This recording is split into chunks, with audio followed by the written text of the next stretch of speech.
What's up, YouTube? First and foremost, shout out to all my subscribers. Alien Army, stand up, raise up, keep hitting those comments up and dropping those likes.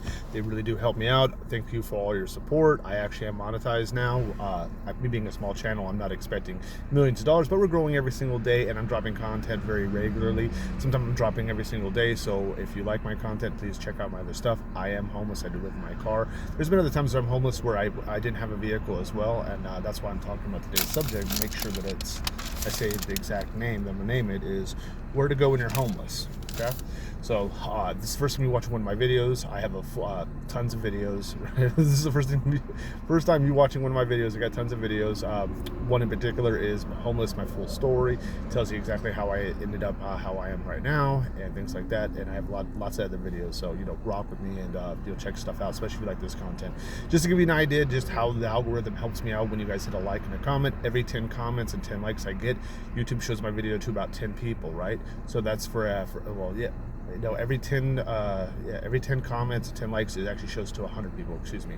However, it doubles up when I get 100 likes and 100 comments. At that point, instead of it showing to 1,000 people, it seems that it shows it to 2,000 people. So I'm gonna jump straight into this video.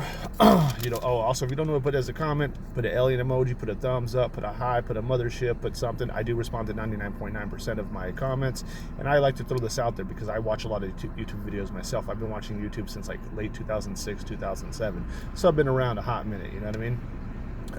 Why waste comments on big channels when you know they're not going to respond to you? Even if they did check their comments, you're going to be so far down, and the top comments really don't even get that much exposure anyways. A lot of those big channels don't even look at that stuff. Rock with somebody who's going to rock with you, man. I respond to 99.9% of my comments. I can understand on a big video you hitting the like button because it'll recommend more of that content. So if you like a video that's a big channel, I understand hitting the like button. However, dropping comments where you have questions or a statement or something like that, rock with somebody who's and I actually have systems already developed that when I become a really big channel and things like that, I still respond to everybody. I think, as far as I'm concerned, if you take the time to write something, I'm gonna take the time to read it and respond to it. So, that's what you get over here with Alien Army. You know what I mean? AlienAscend style. But jumping straight into it, where to go when you're homeless. So I guess it all depends. There's literally two types of, as far as I understand, two types of ways that you can be homeless. You can be homeless living in a car or a vehicle. Some people actually say that that's not homeless. I beg to differ. Okay, I consider whether you live in a car or a truck, you being homeless. In fact, any vehicle. However, I do understand, like if you're an RV or if you're driving trucks and you got a sleeper berth, you have some amenities that a car or a truck people might not have room for or might not have access to. You know what I'm saying? Like RVs might have solar panels and stuff like that, but a car could be outfitted for that too.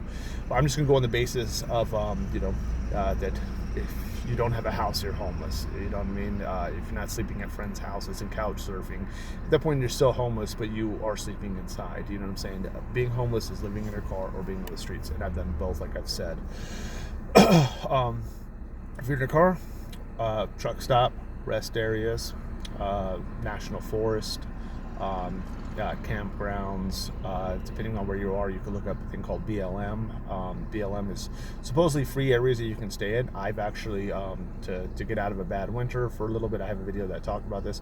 I actually did go to, West Coast. It was in Nevada. I think it was Henderson, Nevada.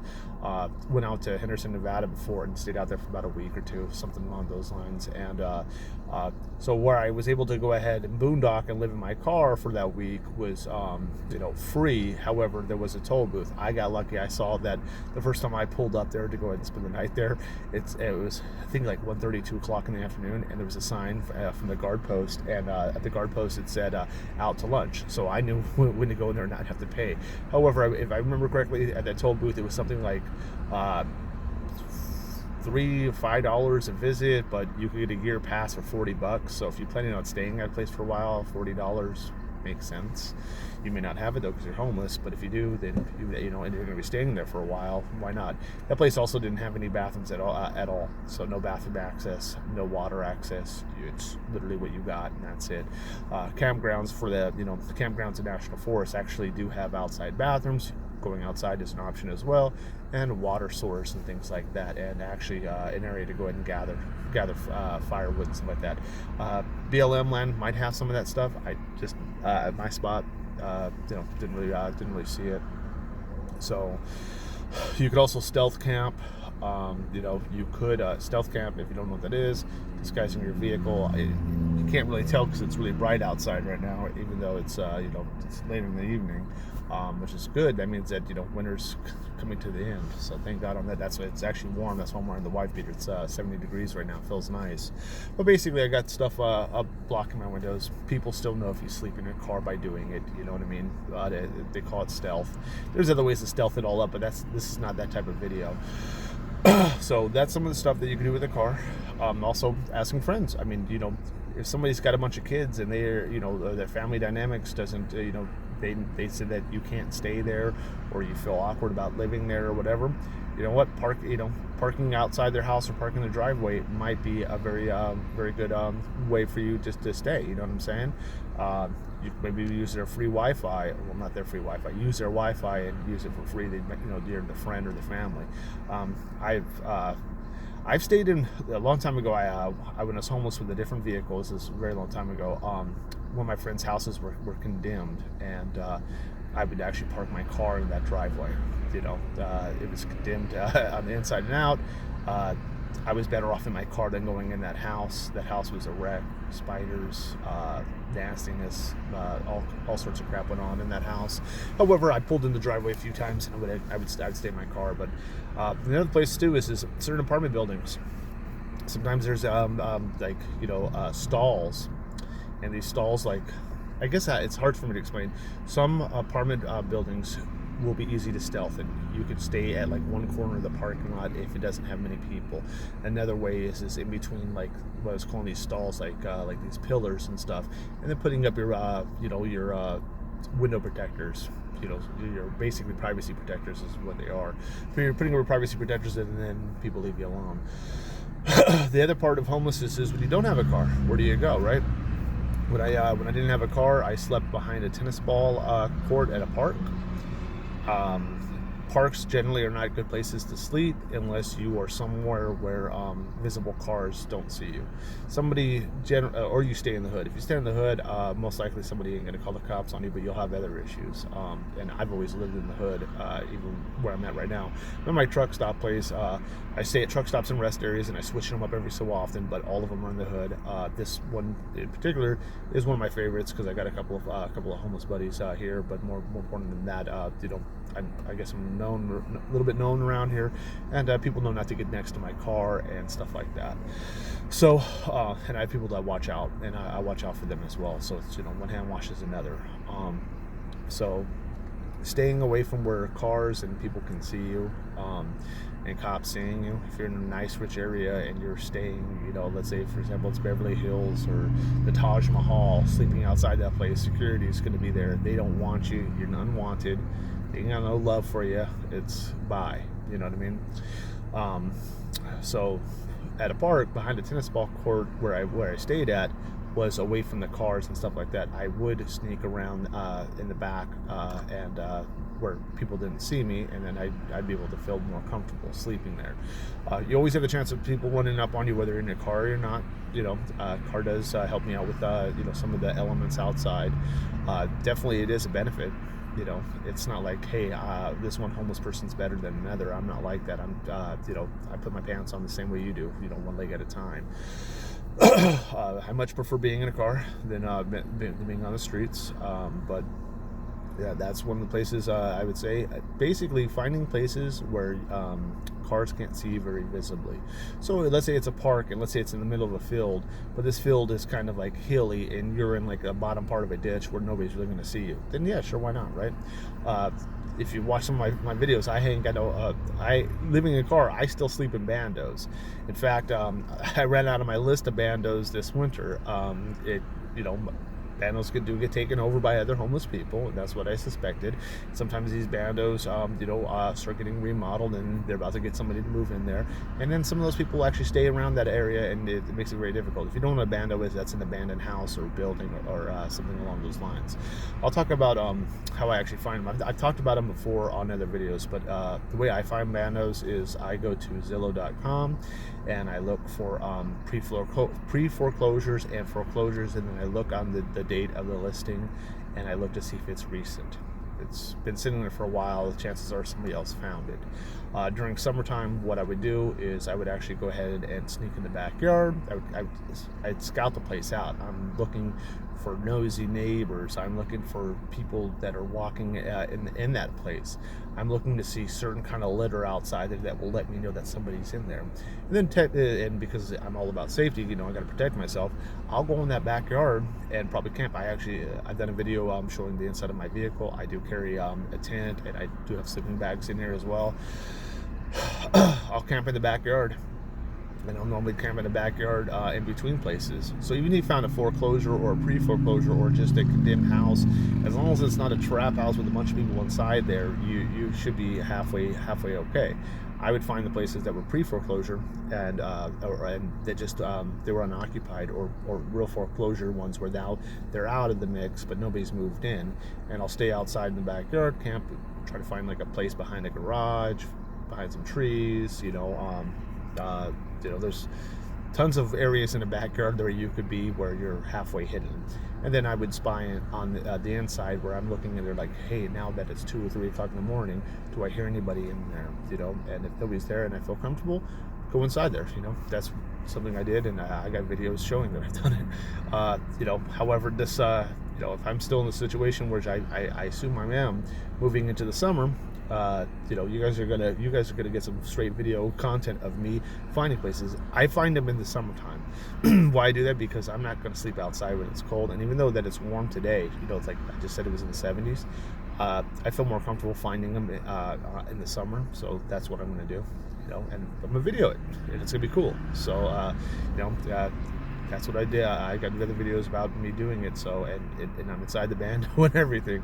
I need to get a huger list though. A lot of spots, like I said, they dwindle down. I got to find new places. So that means new places and new opportunities and new adventures and new content, right? Which is totally cool with me. Let's see. So parks, bandos. If I was on foot, behind stores where the dumpsters are. Finding fields. Sometimes behind those stores there's like some dumpsters, and then there may be a small field, something like that. I've stayed in fields before. More important than just where you're going to stay, you gotta, if somebody, one, hopefully was watching this for the entertainment purposes and because people rock with me, but if somebody's watching this and was like, I need to know where to stay right now, should I call a shelter? Maybe you should risk it. I don't stay at shelters because of at my local level, staying, being in the hood and stuff like that. They're all bad. They're from the showers always being broken and messed up, to the nasty food that they serve, to the way that they treat you, to all the thieves that and I've talked about it before. Sorry, I got like a glare on my glasses. I'm trying to fix it. Hopefully I look a little bit better. Let me sit up. All the thieves, the people that steal from the homeless people in my particular area, they all stay at the shelter. They steal from themselves, and then they run up on other people as well. And they are, their addictions and stuff like that are the same addictions that the people who run the show there, they also have. And they, even the ones that don't have the addiction anymore, they're basically okay with them doing this. You know what I mean? They get broke off. You know what I mean? Or maybe they're afraid that they'll get ran up on too. Who knows? I just know that they're all in on it. And that's all I need to know. You know what I'm saying? So if there's a clean, cool shelter around you, then yeah, maybe. But you're not going to know that until you go there or you ask around. And even if you ask around, there's a reason why like everybody has their own experiences. So the best thing I would say is yeah, go ahead, check it out. And unless you know it's bad. But more important than that is you're now gonna need a hustle, man. Or woman. If you're a woman, you probably don't need the same hustles as a man. There's a lot of stuff, but I'm not gonna get into the different genders about this. Truth is, even if you got food stamps, even if you're at a shelter, so the shelter, you got a place to rest your head that's somewhat safe. You got a food stamp card so you can buy some food. There's still personal hygiene. There's still clothes. There's maybe you need to, maybe you have a Obama phone or one of those free phones or something along those lines. But the object is not just to skate by. The object is to better your situation. So you can still continue being on the streets if you like. But maybe you could have an opportunity to buying a house or buying a piece of land and starting a homestead. That's one of the things I want to do, is make a homestead and build everything up. Even if I'm not that good at building a house, get a tiny house and they'll build it right on the property. And everybody's going to see this, and everybody's going to rock with me, and everybody's going to be a part of this journey. And what's really great is I only have, I think, a little bit less than 1,400 subscribers. So you guys could go ahead and be like day ones, you know what I'm saying? And like, not technically day ones, but early in the process while I build everything, and that's going to be really, really cool. So I'll give some good ideas about where to go when you're homeless, when you're literally don't have a vehicle, and then when you're in a vehicle, right? Like, the places I've talked about are places where you would sleep at, right? But what are you going to do during the whole day? During the whole day, if I didn't live if I wasn't in a vehicle, I would try to find ways to make money. The ways I would try to make money, and like, I guess if I didn't want to make money, what am I going to do all day? Am I going to lay at a park? You're probably going to find yourself in trouble sooner or later. You probably get mixed in with the people who hang around that don't try to do anything either. You could get some good advice, and you could make semi good friends where, like, maybe somebody will watch after you. What I mean by watch after you is like, hey, if I see that somebody's bothering you, maybe I'll make it at the very least, make it where it's a fair fight. You know what I'm saying? Make it one-on-one, where that's basically probably the best that you can hope for, or maybe even expect a little bit. You really shouldn't expect anything, to tell you the truth. But it is nice when people actually are genuine and try to help out. You know what I'm saying? But that's not funny. Man, I'm parked right next to the major street, and I can smell from the trucks, man. I can smell that diesel, and that just, and definitely their their diesel exhaust fluid being burnt off does smell kind of bad. But that's something you got to get used to when you're homeless too. So that's good, that's good information for you guys to know if you're staying at truck stops or rest areas. Nonetheless, staying at a library. So I'm gonna give you a great situation. Okay, so let's say I'm homeless and I have no vehicle, and I found a park to sleep in, or a bando to sleep in, or I decided to stay at a shelter. You could, if you stayed at a shelter, most likely they'll have some labor type jobs that you could go ahead and sign up for. Especially if you don't drink or do drugs. They might even drug test you. Who knows? Every place is different. Go ahead and tell them, hey, I'm just looking for work. Maybe that's your hustle. Maybe you just have them find you a job that you're willing and able, and you're physically fit enough to do, and it's going to be probably low paying, and it's going to be most likely manual labor if you're a dude. You're going to be like a day laborer at a construction site, picking up 80-pound bags of concrete, and you're going to be doing that for a long time, or you're going to be digging ditches. That's something both things I'm talking about, I've done. I've had to pick up bags of concrete and load them in vehicles, and and then go to the work site, and then I'm unloading the vehicle. Now I'm laying concrete down, and I'm not a concrete specialist. I'm just somebody who's picking up heavy stuff and moving it from point A to point B. On construction sites, they love to handle. If you're a general laborer, if they're unsure of where to put you, or they want to make your life miserable, or basically busy work, they're gonna hand you a broom. But if things are going crazy, they're and they don't like. What I mean by things going crazy is like, hey, we really need this ditch dug. Here's a shovel. Hardest manual labor I've ever done in my life. Digging ditches with a shovel all day, and doing it for over a week or two. You know what I'm saying? And then, like, okay, now we'll throw you in the bobcat. Now we'll throw you in the dozer. You know what I'm saying? And it doesn't always work out great. I've seen a lot of people, just lose control. Like, man, I'm getting paid minimum wage. I'm getting paid $7 right now. This is back in the day. It's not even that long ago. Well, it kind of is. But I'm getting paid $7 an hour. And look at, you don't need a gym membership at that point. You are getting a workout of your lifetime. Endurance-wise, strength-wise, whole body workout every single day. You know what I mean? So what would you be doing during the day after you found a place to sleep? Like I said, if you're in a shelter, you'd go ahead and see if you didn't have a job, you'd go ahead and ask them to find you something. If they don't find you something, then you find something yourself. 9 times out of 10, they'll find you something, as long as you kiss their ass. I mean, if there's a real bad place, you kiss their ass and you stay to yourself, and you make it so that you are not bothering them in the slightest. You don't go in there and say, can you unlock the broom closet so I can get this? No, it's more of, and I'm just telling you, it's not things I would do, but you could do it if you wanted. If you saw one of those, like a custodian at a homeless shelter sweeping something up, you'd say, hey, do you have an extra broom? I'd like to give you a hand. You do something like that, you'd probably, more likely than not, earn some good favor from them. That's all I'm saying. And if you didn't earn any good favor, then fine. But if you're up to the front desk and you're like, lunch sucked, I hated it, it's free. It's free food. To some people inside that place, that is like their glory, all glory to everything. That was their life existence.